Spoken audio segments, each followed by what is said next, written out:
ഹസ്തരേഖ ശാസ്ത്രം അനുസരിച്ചിട്ട് കയ്യിലെ രേഖകൾ അല്ലെങ്കിൽ കയ്യിലെ വരകൾ അനുസരിച്ചിട്ട് നമ്മുടെ ഭാവിയൊക്കെ നിർവചിക്കാൻ കഴിയും.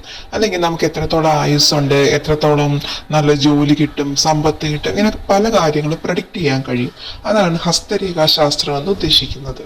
നമ്മുടെ കൈവെള്ളയിലെ വരകൾ എന്ന് പറയുന്നത് എല്ലാവർക്കും ഒരുപോലെയല്ല, പലർക്കും പല രീതിയിലാവും. സാധാരണ രീതിയിൽ നമ്മൾ കൈ നോക്കുമ്പോൾ സ്ത്രീകൾക്കാണെങ്കിൽ ഇടത് കൈയും പുരുഷന്മാർക്ക് വലത് കൈവെള്ളയുമാണ് നോക്കേണ്ടത്. ഇങ്ങനെ കൈവെള്ളയിൽ കാണുന്ന ഓരോ വരകൾക്കും ഓരോ അർത്ഥമാണുള്ളത്. അപ്പോൾ ഇതിലേതാണ് നമുക്ക് രാജാവിനെ പോലെ റിച്ച് ആൻഡ് ഫേമസ് ആവാനുള്ള വരയെന്ന് നോക്കാം. ഈ ഭാഗ്യരേഖ നോക്കേണ്ടത് കൈവെള്ളയും നമ്മുടെ കൈത്തണ്ടിയും ജോയിൻ ചെയ്യുന്ന സ്ഥലത്താണ്. അതായത് നമ്മുടെ ബ്രേസ്ലെറ്റ് ഒക്കെ ഇടുന്ന വാച്ച് കെട്ടുന്ന സ്ഥലത്താണ്. ഇതിനെ നമ്മൾ ബ്രേസ്ലെറ്റ് ലൈൻ എന്നാണ് പറയുന്നത്. മാക്സിമം ഒരാളുടെ കയ്യിലുള്ളത് 4 ബ്രേസ്ലെറ്റ് ലൈനാണ്.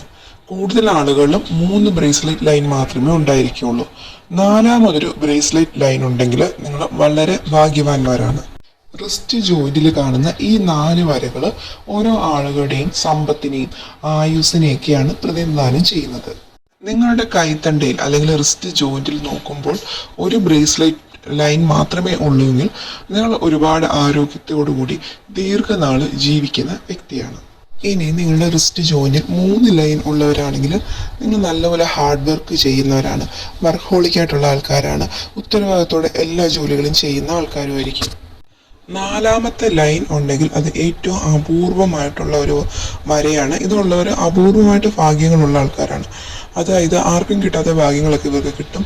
ലോട്ടറി അടിക്കുക, പെട്ടെന്ന് പണം സമ്പാദിക്കുക, നല്ല ജോലി കിട്ടുക, പഠനത്തിൽ ഉയർച്ച നേടുക, അങ്ങനെ ഒരുപാട് കാര്യങ്ങൾ ഇവരെ തേടിയെത്തുന്നതാണ് ഇതിൻ്റെ ഒരു പ്രത്യേകത എന്ന് പറയുന്നത്. നിങ്ങളുടെ കൈത്തണ്ടയിൽ എത്ര വരകളുണ്ടെന്ന് കൂടി ഒന്ന് കമൻറ്റ് ചെയ്യുക.